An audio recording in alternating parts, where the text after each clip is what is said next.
Here we have drink tokens. That is Harry's Rib House. Do not know where Harry's Rib House is, but it is good for one free drink if you can find it. And it's probably not good for one free drink anymore anyway. We don't see these. I don't know when they really stopped making them, but obviously, you know, and I know they're not in much use anymore. Someone left Harry's Rib House without getting their free drink. The hole's still there. You guys, come on. Can't leave Harry's Rib House without taking advantage of that. There's the other one I have in here, and that is BPOE, Benevolent Protective Order of Elks. Oh my gosh, I sure hope I got that right. And I think they're chapters. I think they're called chapters. And this one, well, look at that. I've never noticed that, okay? Elks, and it is in Elko, Nevada. You tell me what the odds of that are, because I don't know, but that's really interesting. You never know what you'll find out. That design there in the middle looks really cool. That's hard to tell without a microscope, so that looks very nice. And guys, how did you look at that? Look at that. They're all there. How can you leave an Elks meeting without getting your free drink? Now we have an astrological medallion. Cancer. I don't know if it's supposed to go like that or like that, but let's do that so we could see the crab there. Microscope's picking up the scratches on the outer case. I can tell from here that the interior, probably bronze round? Upside down. Franklin mint bronze. These are usually just like 1 ounce, and they'll call them bronze rounds, silver rounds, whatever the case may be. Well, and look at that. I don't know which way that's supposed to go. Up, right, left, center, southwest, who knows. But I am Capricorn, so I'm going to say that for this video, that's going right there at the top. I'm sure you guys will disagree if you were not born between December 22nd and January 19th, but I was. So there's our bronze round. Those things, I don't know. I don't think well, I know they're not worth a ton, but the right buyer, pay you probably $5 for that thing. So, you know, cool. Nice to have. What do we have here? Okay, 2012 dime. All right, we could throw that in my pocket change. Cool. No, don't mind finding those. American Indian. Okay. This is obviously some sort of medallion going on here. Oh, wait. I am American Indian, or Ann. I don't know. Jeez. Anyway, one way or the other. That's a really light coin. You can see it's thick. It looks like both sides have been molded together, as you can see. If you could see this, I'm going to show you here. You might be able to see it, but this line right there, each side has been molded together. Interestingly enough, probably at some point I'll show you guys how you can identify fake coins, and that is one of the main ways you can do it, with sides being just sides being pushed together and not minted in one full round. This is something coins. Is it now coins? Is it, I don't know. We could probably figure that out somewhere, but someone minted that thing. Probably a coin shop. I don't know what the center is whatsoever. It looks like a flaming Saturn asteroid. Man, I hope I haven't gotten off too bad on that one. with being that it is an American Indian and it might be like a sacred symbol, and I just don't know. But hey, man, I don't know what it is. That's really light, hollow inside. You hear it. Hear it kind of hit there. I don't even know if it's metal. It might be hard plastic, and you can hear that one hit. So here we go. On the heels of the World Cup, Argentina, 1978. Not an extraordinarily valuable coin that we have here, but it is constantly popular for what it's worth. I mean, people won't pay you a lot, but they do like the coin because of that design there. And we see there in the back. Late 70s, 100 pesos with your soccer ball. These will just go in country lots, Argentinian lots, or just random lots of coins that you sell. But don't put in your bulk because it's worth more than just a typical bulk coin. But nothing great, but nice to look at. Let's see. Next up, we have a Cuban coin, 2002. 25. There you go. Okay, nothing special there. Here. Oh, okay. These are Great Britain pennies. Old ones. They call these large pennies. The Great Britain large penny.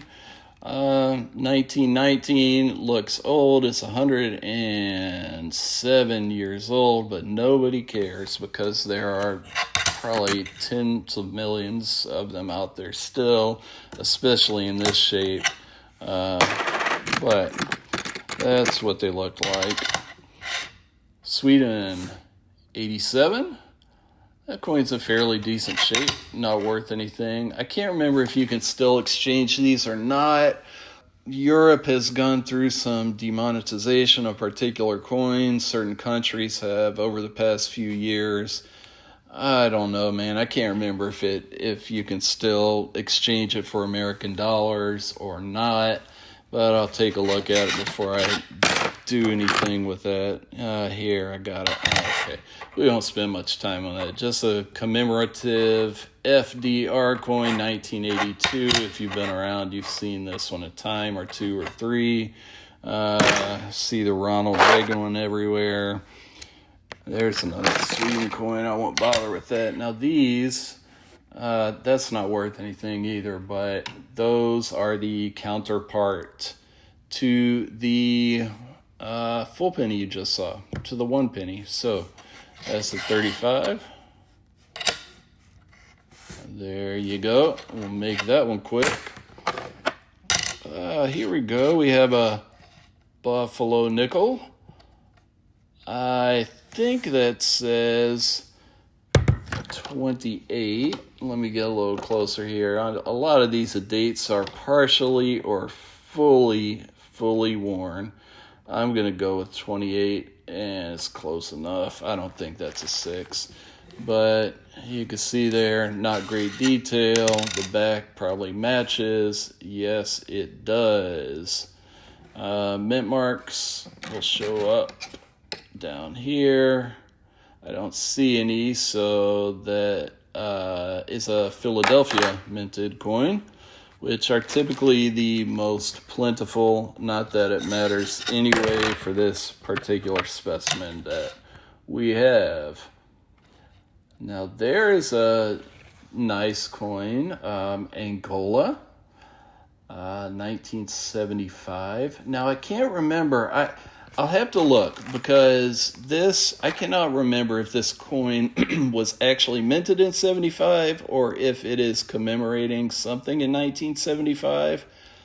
There's something in my memory that says it might be like a 1967.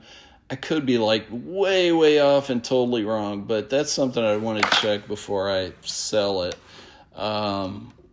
Obviously, most coins you don't have that issue with, but you might with this one. 1 Kwanzaa. Okay. That's a pretty decent coin. We're not talking high value, but that's a coin that people will want to purchase from you if you find one. Oh, of course. Here we go. Can't make it easy, can you? All right, what do we have here? All right, your guess is as good as mine. A lion and a rabbit. Some kind of some kind of mythology. That is a really small, kind of like a Asian coin. They made some of these in Turkey. This type, if you've seen those fake belly dancer coins, if you haven't, look it up. They're all over the place.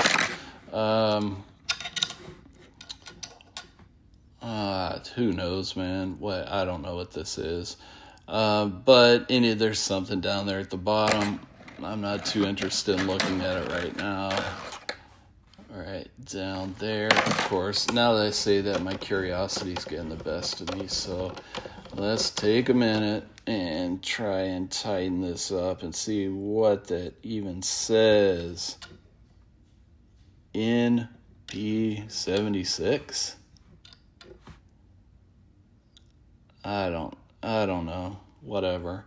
Anyway, when you find coins like this, like if you look up those fake belly dancer coins, you find one, they look like they're really some kind of old, valuable gold coin. They're really not. They're just junk. But coins like this that tend to have weird or strange designs, don't give up on them right away. Don't call it junk. I've found coins like this that are old casino tokens that no one's ever seen before from some random casino and not a big one, just some hole-in-the-wall type place. And some of these were gaming tokens, old French gaming tokens, jetons, they called them. And I don't think that's what this is, but it could be. I don't know. All I'm saying, just if you get something weird like this, don't quit on it. Don't give up. Heck, man, you could put it in just put it, look, dude, we're in 2026. Learn how to use AI. Put a picture of the thing in ChatGPT and see what it says. If that doesn't work, put it in Google Lens. If you can't find anything that matches, describe the coin. Just describe it. Right? Say what's on there, measure the coin in millimeters. This is a very small coin, weigh it in grams, and put it up on eBay with a description, and you might be able to pull $3 out of it. So, hey, just don't quit on it, on things like that. Give it a shot before you fully let it go, which is too easy to do when you have 27 million coins sitting around your house. I know, I get it. Well, so I knew I had this somewhere, and I'm an old Eagle Scout, so I'm familiar with this, and I do sell some old Boy Scout memorabilia as well. I haven't recently, but this is an Eagle Scout medallion, BSA, Boy Scouts of America. Since this is not a coin, I will not belabor the point. There are different designs from official issuers that will show you where you could tell what year it's from exactly. This one might be like a 70s type look. I don't know. And the reason I really don't is because this is not an official issue. This is I think it's pewter is what it is, just from the look.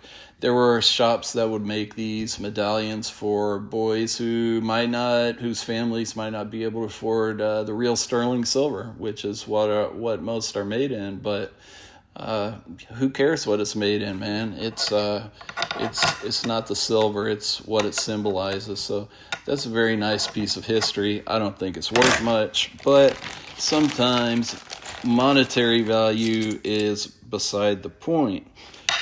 Here, pardon, this is an Algerian coin, and I don't know, of course, someone's going to torch me for this probably, and I'm sorry I'm not brushed up on my Algerian history, but Obviously, this is a commemorative coin of some sort of battle. I do know, I'm almost 100% certain this coin is actually a 1974 coin. And we'll look on the back. Yes, the ever popular design there, 5 dinars. That coin is worth a little bit of money. You can, I mean, I don't know, man, $4 maybe in its condition, something like that. You can sell as a single if you want. But yeah, if you ever catch one of those, hang on to it. Don't let it go for nothing. Hey, there we go. Great Britain halfpenny. I'm going to drink a little coffee while you look at that piece of junk. Hold on. That coffee's good. Pignon coffee. I need it. Okay. Let's just get rid of that. Let me tell you, you'll find so many of these things. If you haven't been in the coin business or a coin collection or, hobby for a long time or anything like that, you'll see a billion of these. I don't know what to tell you, man. The only things you really want to be looking for, there are some errors and stuff like that, but unless you just feel like driving yourself crazy, what you're really looking for, if they're not in really, really nice conditions, are the ones that predate 1900, and then you get into a little higher value bracket. These particular designs don't buy much. They might only be a few years before 1900, but these are so plentiful you could probably get enough to melt down and build a car with. Now, that's an interesting medallion that we have here. And let me zoom in on that thing. Okay, what is this? Well, obviously it's like a seahorse that looks like it's probably machine made. That doesn't look like that's probably a machine cut coin there. Assuming that is what it is. So okay, yeah. That's I'm glad we can see the date, 1968. You can see here it says Singapore. I recognize that design there, the 0 cents, but that confirms it, 1968 Singapore. And from the size of this, I can tell you that's a 20 cents piece. Not like it really matters, but that's what it was made from. There's the rim. It was all cut out, and you have what's left. Value. You guys might want to know value, and I might too on that. Typically, man, I don't know. Can you find the right buyer on a timely basis, or can you not? I don't know. If you can get $4 for that thing, move on and be happy with your price. That is a really nice looking 2005 Swiss coin. Sometimes you really can't see the original mint luster on a coin with these microscopes, which is why, if you've seen, for instance, I have a video, it's called 1 in 10,000. It's some of the coins I found with the best patinas, like the best ones I've ever found. And that's why I have to do them by hand. I can't put them under the microscope because they will not reflect the colors correctly. They just won't. This one has incredible mint luster. I can tell just from looking at it. You cannot see it on there, and I'm sorry for that. You might be able to look, see. Now you can see a little better if I sit there and move it. So, really nice example, although it's new, 20 wrapping. And there's that guy. Beautiful mint luster on the back as well. Again, you can see it a little better there. Monetarily, don't bet the farm on getting much beyond face value. And I think we're dealing with the Yemen coin here. Okay, not in great shape. But here we have I hope it's a proper term, the Arabic numbering system. If I am wrong, don't flay me over that, man. But if you're going to deal with world coins a lot, just go somewhere online and learn these numbers, man. There are 9. Can you learn 9 numbers? I think you probably can. And on top of that, 2 are the exact same as ours, the 1 and the 9. So you only have to learn symbols for the 2 through the 8. You can do it. I know you can, and it'll make your life a lot easier. What you'll be looking for dates in our Gregorian calendar are the 1 and the 9. And if it is an older coin, an 1800s coin, this, let's see, 7. Yeah, so this is actually an 8. So you'd have the 1, then the upside down V, and that would show you 1800, right? Anyway, this is 1985. The 0 is a 5. So that's a 1985 Yemen coin. Over here it says 1405. Oh, well, sorry. You have to learn the 0 also. So 1 extra one. But the 0 is the dot. So you know that. So now you know you got that one. Anyway, 1985 Yemen, and not worth anything hardly by itself, but people will buy Yemeni country lots, just like every single country around the world. If you're watching this and you might be from the U.S. or somewhere else, I mean, dude, you want coins from your country. It's just how it is. So, there are people from Yemen who want coins from their own country, which is awesome. It's a great thing about coin collecting. Okay, we're going to look at that. Then I'll throw it in my pocket change. Salt River Bay 2020 U.S. Virgin Islands quarter. Cool design. All of our quarters have really upped their game in recent years. There you go. Oh, I think we were talking about mint marks a while ago. There's a D. If there's none, there's a P. If there's a D, it's there. Then there's S for San Francisco. So there's your D. Doesn't matter. Whatever. For that coin, 25 cents is its value. You showed up to hear that, right? A quarter's a quarter. There's a buffalo. You can actually see the date on this one. That's 1920. That might have some verdigris on it there from being in a PVC holder. I don't know, and I'm not too worried about touching this thing with a pen because it's not worth anything anyway. But, who knows? It's either that or just some junk on it, but whatever. 1920 Buffalo. And, hey, man, I don't know if maybe it's the rarest date around. I don't know, man. I'm not really a date guy for most things. I just, for coins, I look it up. That's what you have books for, dude.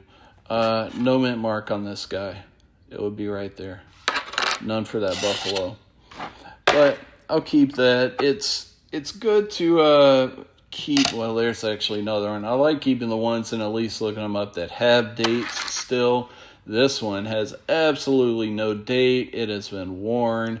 This could be from whatever the rarest year is for buffalo nickels, and we will never know.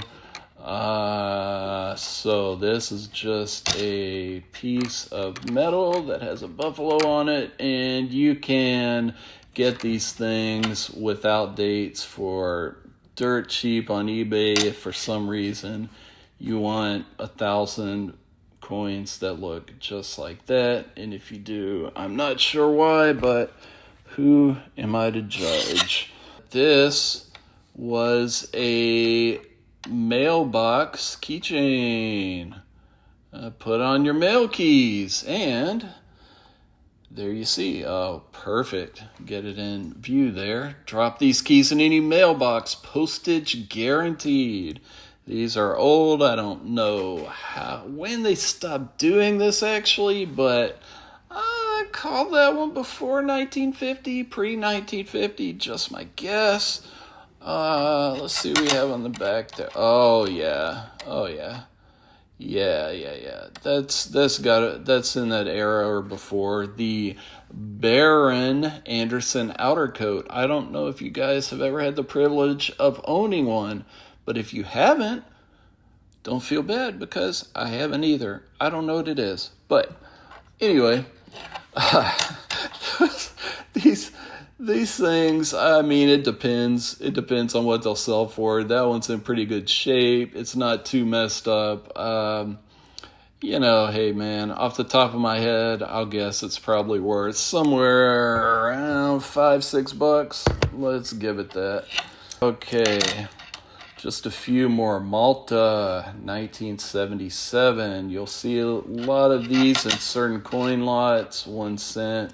They're not worth a whole bunch, but I will tell you, keep those, sell them in your country lots, and you'll be fairly happy with that. No problemo. I think that's Egypt. Oh, man. Here, I'm on the spot. I don't think that's Syria. Egypt and Syrian coins can look alike, but I'm going to call it Egypt, and if I'm wrong, well, I'm just wrong. Here we go with the dates again. On the right, you're starting with 1387. We're not looking for that. We are looking for this, 1967. So 1967, assuming that's Egypt, I think that's 5 Kirsch. Not a terribly rare coin or anything like that. But, again, country lot, that bad boy. Okay, this is what I have left, guys.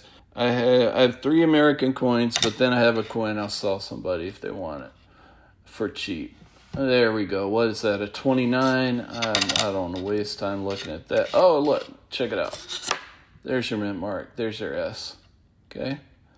Right? I'm pretty sure it's a S. You can't even... man, it's all worn out. But yeah. Anyway, there's your mint marks on the Buffalo nickels. That coin... that coin looks pretty nice. Has some decent luster. Typical Lincoln penny, 1960D. A good example of the oxidation process, because you could see when it was in storage or wherever, probably just being a common penny on somebody's shelf in a garage or something. Up at the top, you might have had like a piece of paper laying right here, enabling the coin to retain its color that it was when whatever was placed on it was placed on it. And this one is still really, really red. These are why we have brown pennies, because not red pennies like they're supposed to be. This last deal that I have for you that I pulled out, it's not even a coin. Some kind of dog medallion, right? There you go. You got a little dog there. Oh, okay. Well, now we know. A soft-coated Wheaton Terrier from Rawcliffe Pewter, 1983. All right. I don't know what that's worth, and I don't know if Rawcliffe Pewter is worth anything, but I'll tell you guys what. If you want that, hit me up, DM, comment, do what you feel like, and I will get that to you for... let's say $1.88 plus 95 cents shipping. All right, so call it $2.75. Hit me up, I'll get it to you for that. I'll send it to you, man. All right, well, thanks guys for hanging around for this deal. Let me pull one random thing out for my outro. I'm not even going to say anything. I'm just going to show you. Don't know what it is, but thanks for coming by. And I'm going to see you guys next time. Hopefully you liked this video, the Valley Forge Trail. Peace out.